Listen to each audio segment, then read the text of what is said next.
40분 정도, 45분 정도 남았는데요. 마지막을 할 수 있는 데까지 장난 잘 하도록 하겠습니다. 아까 내가 그림을 그려주려고 보여주려 한 것은 제대로 했는데, 이 아웃풋을 안 보고 어떤 걸 봐서 그렇습니다.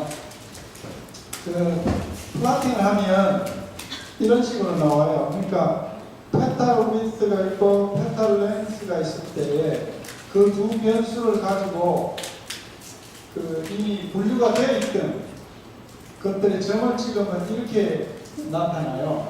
그러니까 10개씩인데 데이터를 보면요, 세토사는 이렇게 밑에 있고 버스칼라, 버지니카는 약간 인접해 있지만 이 두 개만 가지고도 이렇게 선을 긋고 이렇게 긋고 이렇게 그어도 거의 다 분류가 제대로 구분이 확 되잖아요. 그죠? 굉장히 구분이 잘 되는 데이터는 다만 이것이 조금 어떻게 선을 긋느냐에 따라 조금 달라질 수 있을 뿐이지 이렇게 명확하게 분류가 되는 경우는 잘 없습니다.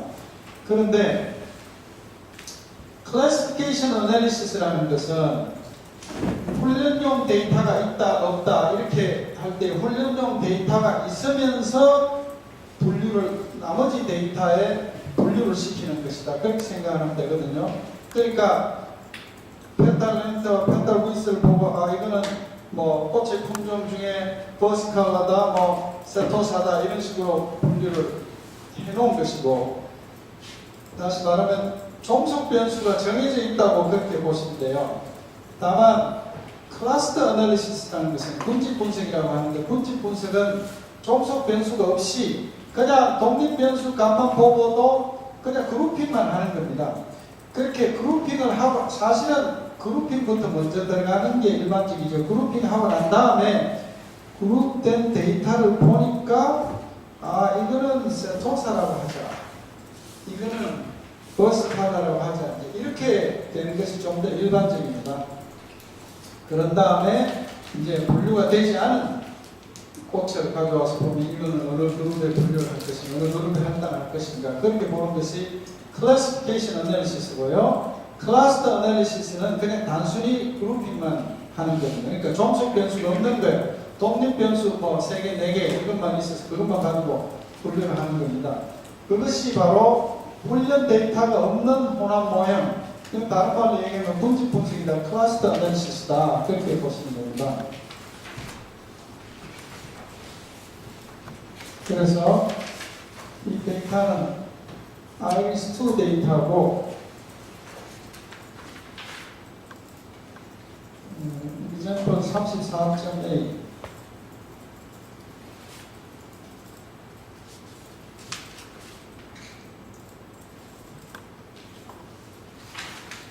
데이터는 IRIS2 데이터인데요.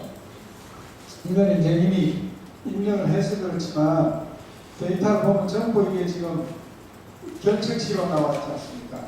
다만 변수는 이렇게 만들어져야 돼요. 데이터를 한번 볼까요? IRIS2에 대한 데이터를 한번 보면 특징적인 것이 뭐냐면은 이 4개의 변수가 있지만 스피시즈하고 데이터 파일에는 변수명은 적혀 있고 아무것도 없잖아요. 그죠? 그러니까 스피시즈라는 것으로 해서 이 구분을 하고자 하는 건데, 훈련 데이터가 없으니까 아무런 정보가 없는 겁니다. 결국 그러니까 베이지안의 개념에서 보면 훈련 데이터가 있든 없든 간에 이것은 빈칸으로 나와 있는 것은 전부 미싱 밸류로 보는 겁니다. 그래서 결책치를 대체하는 그런 경우에 해당이 되겠습니다. 그래서 이것은 구체적으로 데이터 파일을 설정하는 방법을 보면 이렇게 됩니다. 그래서 이제 그룹 네임도 보면요, 내가 저거는 설정을 해줘야 된다. 몇 개의 그룹으로 나누겠다. 클러스터 아날리시스에서 군집 분석에서는 가장 핵심 포인트는 군집을 몇 개로 나눌 것인가를 결정하는 것은 상당히 중요한 문제인데, 일반적으로 베스트 초이스는 없기 때문에 자기가 대충 2개, 3개 이런 식으로 설정을 합니다. 그래서 이 경우는 세 개로 나눠주는 거죠. 그러니까 세 개의 이름을 이렇게 하고 파일은 동일한 파일이고 베리어블은 스페시스라고 주고, 그죠?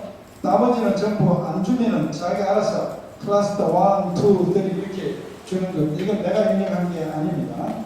그렇게 해서 오케이를 하는 겁니다.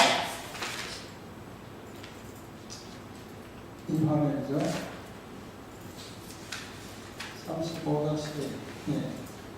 그래서 베이지안 어널리시스를 하는 거예요. 베이지안 어널리시스 이렇게 하면 금방 뭐 이렇게 노란색으로 변했습니다. 그래서 스탑하고 이 부분 보면 posterior predictive를 하면 자기가 알아서 클러스터 1, 2, 3 하고 우리가 그 그룹을 세 개를 지정을 해주면 자기가 이름을 클러스터 1, 2, 3라고 주는 겁니다. 그 다음에 111 이렇게 간 것은 나머지 확률이 전부 0이니까 첫 번째부터 여기까지는 전부 클러스터 2로 확장을 해라. 쭉 내려가다 보면 이제 클러스터 3에 할당이 되는 방식값들이 많죠. 그죠? 그런데 71번을 보면은 0.7 클러스터 1에 해당을 시켜야 될 것이 있습니다. 근데 확률이 0.7, 0.3 이렇게 되니까 이렇게 그렇게 명확하지 않구나. 그러면 어떤 때는 군집을 나눈 데 있어서 어떤 경계점 정도에 있구나. 그런 것을 알 수가 있습니다. 이런 것이 훈련 데이터가 없는 혼합 모양입니다. 자, 또 좀 남아있지만 시간도 별로 없고 하니까 마지막 부분을 봤을 때 샌드위치 평균을 가진 구조 방정식입니다.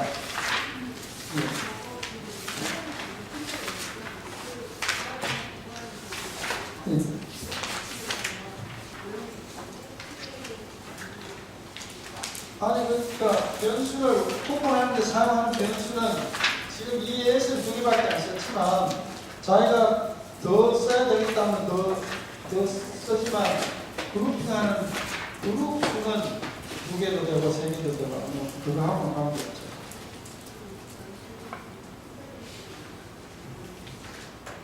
예.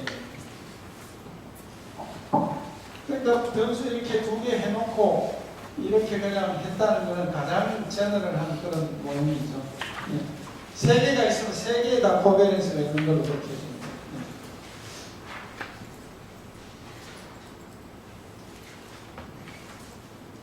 예. 명시적 적폐를 포함하는 회귀 분석입니다. 이거는 어느 정도는 이미 한 것인데요. 이제 그전까지는 뭐 중간에 한번 평균을 추정하는 것도 해봤지만 그래서 구체적으로 이제 회귀 적편도 추정을 해보자. 평균이 0이 아니다. 또 인터셉터도 0이 아니다. 이렇게 했을 때 어떻게 하는 건데 이미 다 알고 있습니다. 그래서 Analysis Property에 가서 Estimation에서 Estimate the Mean and Intercept를 이걸 체크하는 겁니다. 이 예를 우리가 그전에 봤었죠. 그래서 여기 오차원인 에러의 평균을 0으로 설정하는 이유는 이거 0을 설정하지 않으면 아이덴티피케이션 문제가 생깁니다. 그러니까 추정해야 되는 모수가 가지고 있는 정보 수보다 더 크지는 그렇기 때문에 평균 0으로 줬습니다. 여기 왜 그러냐면 우리가 그전에는 아무 문제가 없었거든요. 애초에 그 케이스 제로가 그 인샘플에서는 이걸 0으로 안 줘도 됐었어요. 근데 그때는 왜 됐냐면 평균과 전편을 추정하지 마라 그랬으니까 평균과 전편을 추정하게 되면 그만큼 우리가 모수를 더 추정하는 거잖아요. 모수를 더 추정하다 보니까 자유도가 줄어드는 거예요. 그래서 이 경우는 평균에 대한 에러의 평균에 대한 0을 이렇게 준 겁니다. 에러 평균 0을 주면 아무런 문제가 아니거든요.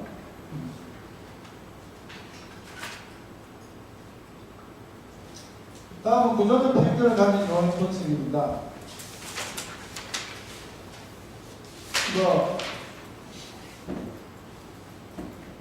이런 데이터인데 이건 그전에 본 거죠. 근데 남학생 그룹과 여학생 그룹이 있을 때 남학생 그룹의 평균을 0으로 고정하고 여학생 그룹의 평균의 변수명을 구현을 해서 0은 고칠 수 없으니까 이 변수명이 구현된 것은 추정을 할 거 아닙니까? 그래서 뭐 추정하는 것들 이것도 그냥 그때 해본 겁니다. 단지 이제 여기서 우리가 그냥 신경 써야 될 거는 estimate the means and intercept라는 데 체크를 하고 해야 됩니다. 그거 체크를 하는 이유와 효과에 대해서는 아시면 되겠습니다. 그 다음 수험범의 공분산 분석에 대하여서 이제 어제 잠깐 언급한 것인데 공분산 효과가 있습니다. 결국은 트리트먼트라는 그런 효과에 대해서 알아보고자 하는 거거든요. 그러니까 지난번에는 어떻게 했느냐 하면은 모형을 여기에다가 요 밑에다가 기억이 나시는지 모르겠는데 요 밑에다가 트리트먼트하고 화살표가 일로 가고 상관관계가 이렇게 간 거 생각납니까? 그렇게 해서 트리트먼트가 라는 것이 있었는데 그것을 하나의 그룹으로서 다 분석을 해봤던 것이고 지금은 실험군과 대조군을 두 개의 그룹으로 생각을 해가지고 경로도를 따로 보는 거예요. 따로 보는 겁니다. 그래서 경로 전체의 모형은 이렇지만 이 부분에 실험군과 대조군을 다르게 생각을 하는 거예요. 이거는 우리가 실제로 한번 시간이 없더라도 실제로 한번 해보죠. 16-A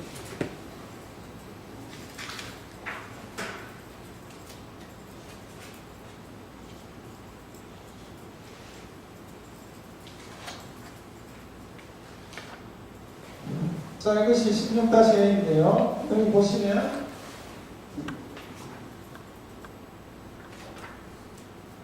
이쪽 화면을 보세요.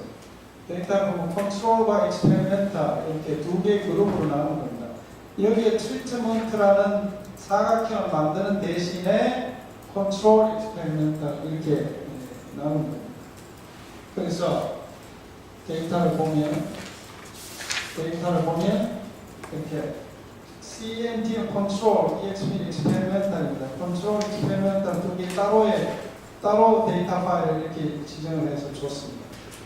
그래서 오케이 하고 런을 하면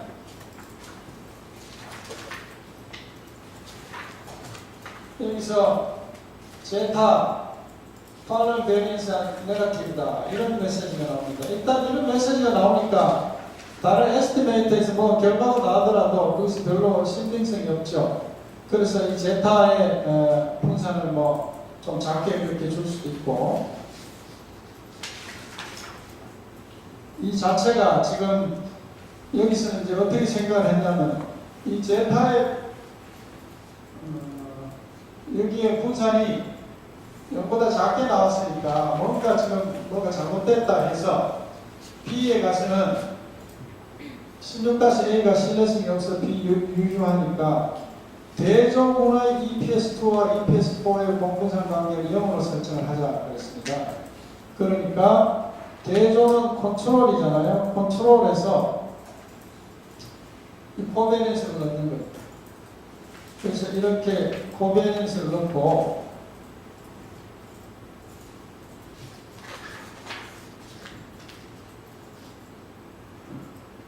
이제 화면에 들어가서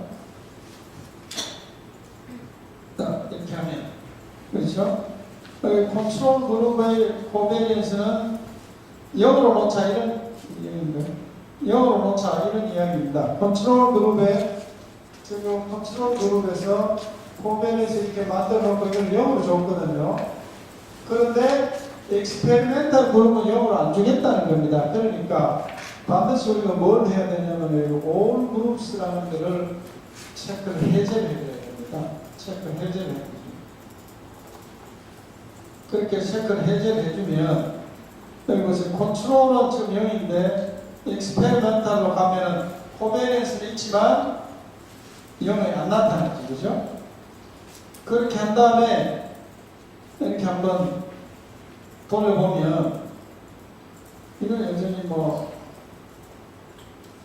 마이너스가 나오네. 여기서 주어진 평균을 0으로 놓고 합시다.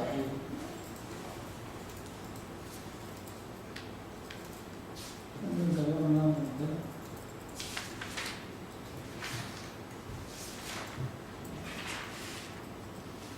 이게 지금 이 화면과 이 화면이 지금 뭐가 다르죠?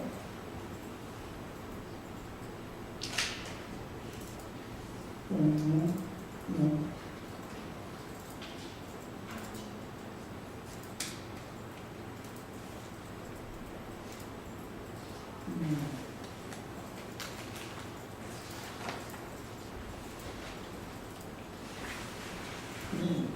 이걸 0으로 줬죠. 그리고 이걸 0으로 줬고 또 이것도 0으로 줬죠. 여기 보시면 프리버발과 포스트버발은 다 그 평균을 지금 0으로 줬어요. 유효하지 않게 나오는 게 네? 맞는 결과입니다. 뭐라고? 유효하지 않게 나오는 게 맞는 결과에서 네. C로 넘어가요. C로 넣는 건가요? 네, 다음 슬라이드 보시면 C로 넘어가요. 아, C에 C가 나타납니까? 16-C를 보면 네, 내가 한 거는 아니, 네, 뭐 이렇게 해도 돼요. 그러니까 지금 여기서는 A, B, C 여기 C를 보시면 이제 둘 다 공분산 관계를 설정했다. 실험군과 대조는 양측이 다 공분산 관계를 줬거든요.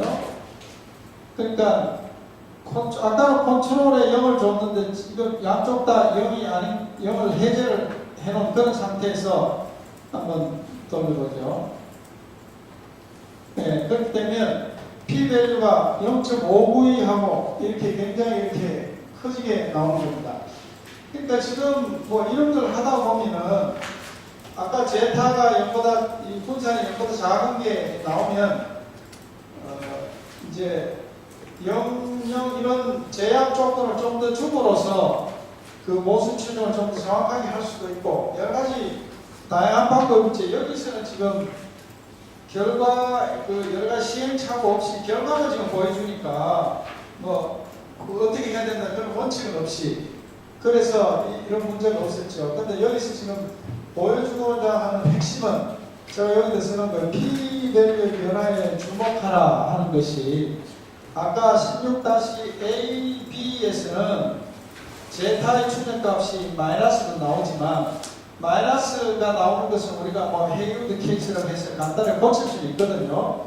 고치고 그렇게 하더라도 p-밸류가 상당히 작게 나오는데 이런 관계 하나를 더 설정하고 안 하고에 따라서 p-밸류가 급격하게 그렇게 변한다. 그런 얘기입니다. 어제도 이야기했지만 우리가 5차 한간의 공분산을 고려했을 때 p-밸류가 굉장히 많이 변하는 걸 봤었죠. 그런 식으로 우리가 모형을 모디파이를 하고자 할 때는 이런 에라텀 간의 코베니언스를 한번 설정을 해줌으로써 굉장히 큰 효과를 볼 수가 있다 이겁니다. 사실 여기서는 우리가 더 뭐 할 게 없잖아요. 지금 레이턴트 밸류 두 개밖에 없었고 한쪽으로 화살표가 가는 부분인데 그렇죠? 화살표 방향이 이렇게 갈 수는 없는 거 아닙니까? 포스트 버바를 보고 프리 버바를 보는 것도 넌센스지. 그러니까 프리 버발이 포스트 버발에 주는 영향이 어떻게 되는가 이것을 보는 수밖에 없고 그러니까 이러한 경우는 특히 에라텀 간의 코베니언스를 어떻게 설정을 해주느냐 그걸 보는 것 이외에는 별로 그렇게 다른 수가 없고 오로지 이제 또 다른 거라면 두 그룹에서 이 공분산이 같다 다르다 뭐 이런 식의 컨스트레인트는 줄 수가 있겠죠.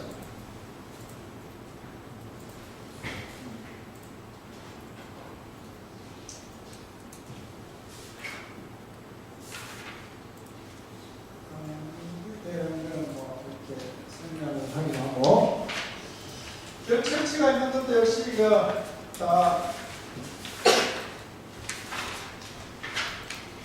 비슷한 과정을 했기 때문에 마지막 카피입니다.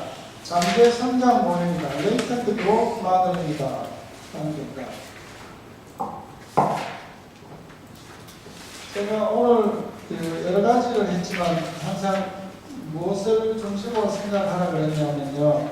이것을 하는 목적이 무엇인가, 어떤 경우에 이런 분석을 방법을 쓰는가, 그것만 알아도 나중에 가서 분석을 할 때, 아, 이런 경우에는 내가 그래도 뭘 쓰면 좋겠다 하고 거기서 그 부분을 찾아 들어갈 수 있는 그것이 어쩌면 훨씬 더 정확한 그 능력이 되겠죠. 그 다음에 구체적으로 들어가서 이제, 아, 이걸 어떻게 했더라 기억이 안 나면은 뭐 매뉴얼 보고 할 수도 있는 것이고, 거기에 대해서 좀 더 연구를 할 수가 있겠죠. 잠재 성장 모형이라는 것은, 한번 보세요. 적어도 3번 이상 측정된 종단 자료, 롱티튜디널 데이터 또는 패널 자료를 계산하고 집단 및 개인 수준에서 변화의 크기를 추정하는 분석법이다. 그러니까 repeated measurement다. longitudinal 데이터 또는 repeated measurement라고 합니다. 어떤 사람이 수영을 처음 배웠어요. 수영을 처음 배웠을 때 수영의 능력이 처음 측정하고 한 달 뒤에 측정하고 2달, 3달 이렇게 시간이 흐르면서 측정을 했을 때 동일한 대상에 대해서 동일한 항목을 측정을 했을 때 그런 것을 가지고 repeated measurement, 반복 측정이라고 합니다. 그런 반복 측정된 데이터를 가지고 longitudinal 데이터라고 하는데 latent growth model은 이 성장하는 식을 잠재 변수로 표현하는 거예요. 그래서 목적은 시간에 따른 개인 변화에 대한 성장 모형이다. 그렇습니다. 데이터를 한번 보면 latent growth라는 데이터가 있는데 관측 변수들이 있어요. 이거는 그냥 한 개의 변수에 대해서 4번에 걸쳐서 측정을 한 겁니다. 일정 시간 간격을 두고 1, 2, 3, 4. 그래서 잠재 성장 모형은 어디서 하느냐면 여러분들 한번 좋은 데는 클릭을 해보세요. 플러그인, 그로스 커브 모델을 설정합니다. 여기서 플러그인에 뭔가 있다 하는 것은 애초에 이 엠모스 디자인 할 때는 없다가 추가적으로 더 하는 거라고 보시면 돼요. 그래서 플러그인 들어가면 그로스 커브입니다. 그러니까 이제 다른 말로 레이턴트 그로스라고 하는데 그로스 커브 모델을 선택하고 측정 시점이 4번이니까 number of time points를 4로 수정을 합니다.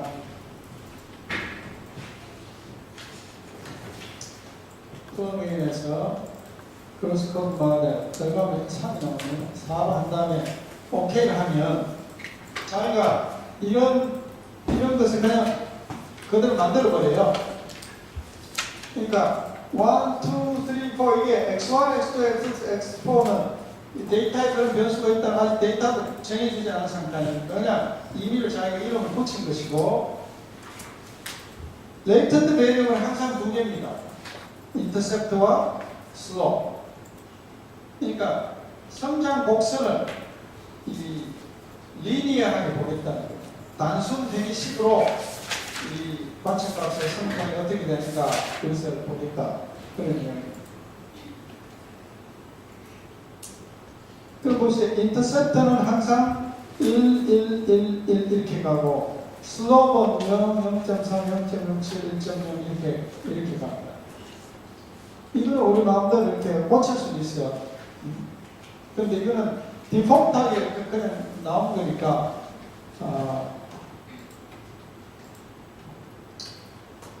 여기에서 1 사이를 0에서 1 사이를 3등분해서 그 값들을 이렇게 표현을 해주는데요.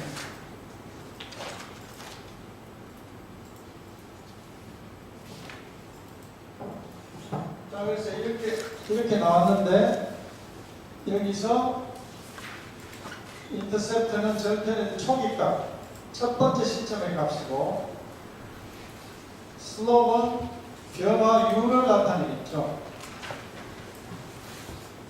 이거 한번 보세요. 이 모형을 우리가 숫자로 표현하면 x1은 이럽니다. x1은 1 곱하기 인터셉트, 그렇죠? 더하기 0 곱하기 슬로프 아닙니까? 그러니까 x1은 바로 인터셉트만 나온 거예요. 그러니까 초기값 그 자체고 x2는 보세요. 초기값 더하기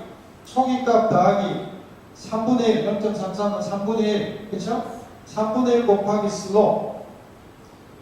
그 다음에 x3는 인터셉트 더하기 3분의 2 곱하기 슬롭. 이거는 1 더하기 인터셉트 더하기 슬롭. 이런 식으로 표현을 했을 때 인터셉트 슬롭이 어떻게 변하는가 그걸 보겠다 그런 겁니다. 이 코베리언스는 사실 우리가 보통 해기분석에서는 인터셉트와 이 슬롭에 대한 코베리언스를 잘 보지는 않는데 이거를 설정해 준 거는 설정을 안 해주면 독립이 되어버리니까 설정을 해준다고 보시면 돼요. 이것이 굳이 독립이라고 고집할 이유는 없거든요. 다만 의미는 이렇습니다. 이렇게 이제 슬롭을 줬을 때 인터셉터와 슬롭이 코베리언스가 크다는 것은 애초에 시작값이 인터셉터인데 애초에 시작값이 큰 사람은 증가하는 변화율도 높다. 이런 식으로 해석을 할 수가 있을 것이고 코베리언스가 마이너스로 나오면 애초에는 높은 값을 가졌어도 증가하는 값은 오히려 느리다. 그렇게 볼 수가 있겠죠. 그래서 데이터를 자 여러분도 데이터가 있으니까 레이턴트 그로스 세이브라는 이 데이터를 한번 지정해 볼게요. 지정이 되어 있습니다. 아니죠. 지금 데이터 문제가 아니고 데이터부터 합시다. 데이터의 파일 네임에 레이턴트 그로스를 설정을 해주고 그렇죠? 그 다음에는 변수를 이 자리에다가 x1, 2, 3, 4에다가 이 데이터에 있는 변수를 넣어줘야 되니까 애초에 우리가 했던 대로 리스트 베리어블 중에 데이터셋에 들어가서 여기 W1 끌어서 넣고 W2, W3, W4 이렇게 갖다 놓으면 되겠습니다.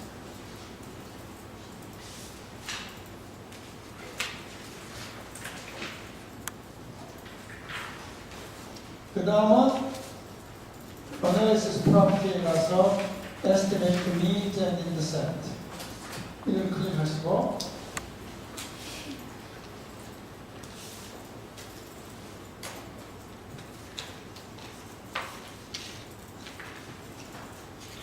여기까지 했으면 이제 Calculate Estimate를 하면 되겠습니다. 이 모형을 저장을 하라고 하니까 EX AQ 저장한 다음에 여기 저장이 나오는 것은 우리가 패스 다이어그램을 새로 그리면 항상 명령 수행하기 전에 저장부터 나옵니다. 그렇게 해서 다시 수행을 하고 OK로 바뀌었죠? 그래서 아웃풋을 보면 이렇게 나오고 estimates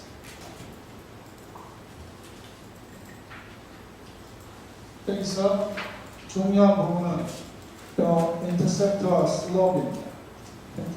interceptor slope 그러니까 이거 아까 이것에 대한 기준값이에요. 초기 값은 46.5가다 슬로우는 28.7이다 이런 식으로 나옵니다.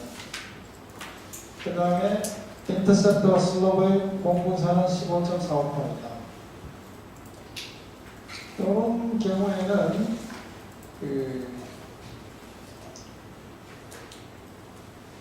안 나오네요. 스탠다드 에스티메이트를 여기는 스탠다드 에스티메이트 안 나오네요.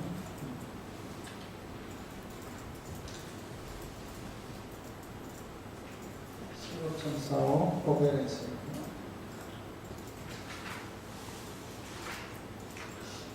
그러면 이 식을 보고 우리가 어떻게 예측을 하느냐 하면은 아까 이 모형에서 있는 이 그림을 다시 아까 제가 말씀드렸는데 이렇게 다시 표현하는 거라고 보면 되겠습니다. 그래서 W1은 즉 초기의 값은 46 더하기 L하고 일반적으로 나타나고 W2는 46 더하기 0.33 곱하기 B수로 해당되는 한계입니다.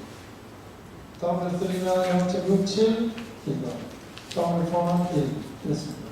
그러니까 사실은 이 부분이 중요하거든요.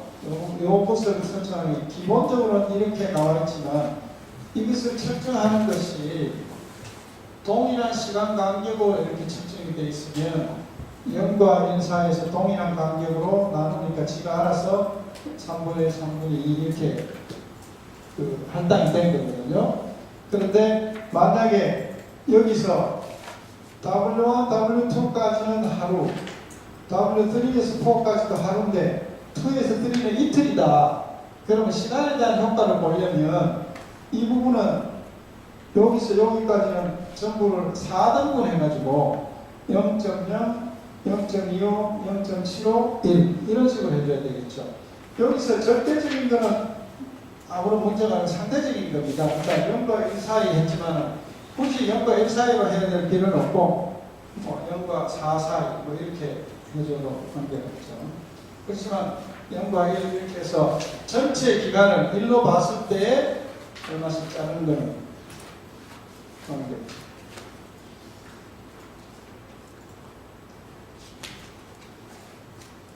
그래서 이런 평균값들이 다 시그니컨트, 여기서 뭐 시그니컨트를 보는 것은 사실은 큰 의미가 없습니다. 이게 여기서 시그니컨트 하다는 건 뭐냐면 0이냐 아니냐 이런 의미거든요.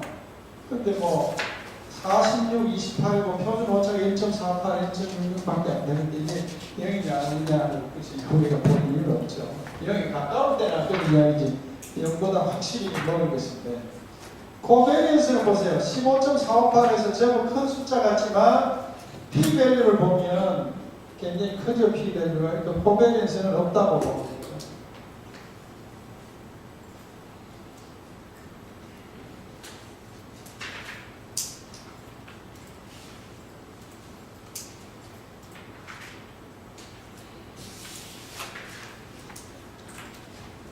자, 이렇게 해서 중간에 시간이 촉박해서 설명 안 한 부분도 있지만 구조 방정식을 해결하는 데 있어서 나오는 최소한 기존의 교재나 에이모스 매뉴얼에서 나오는 기존 교재로 나온 거는 에이모스에서 베이지안, 부스트랩 이런 것은 아마 국산 책에서는 잘 못 본 것 같고요. 나도 뭐 책을 그렇게 많이 본 건 아니고 내 혼자 한 거니까 가끔 어떤 식으로 표현이 되나 보긴 했습니다만 그런 책이 나와 있을지는 모르겠어요. 근데 책을 쓴다는 자체가 참 상당히 노력이 필요한 거거든요. 그래서 마음 같아서는 이 베이지안 이런 것도 좀 책을 썼으면 좋겠다 싶긴 하지만 이 감당이 안 돼요. 그리고 그런 거 하려면 조교들도 상당히 수고를 해야 되는데 그것도 부담스럽고 그러다가 수가 있다고 수고료라도 많이 줄 수 있으면 모르는데 우리나라에서 책 쓰는 것은 미친 짓이에요. 정말로 교재로 베스트셀러가 돼도 그렇게 조교들 애썼다고 뭐 줄 수 있는 그것 수준도 안 되고 아직도 지방에 가면 뭐 굉장히 많이 복사를 해서 쓴다 그래요.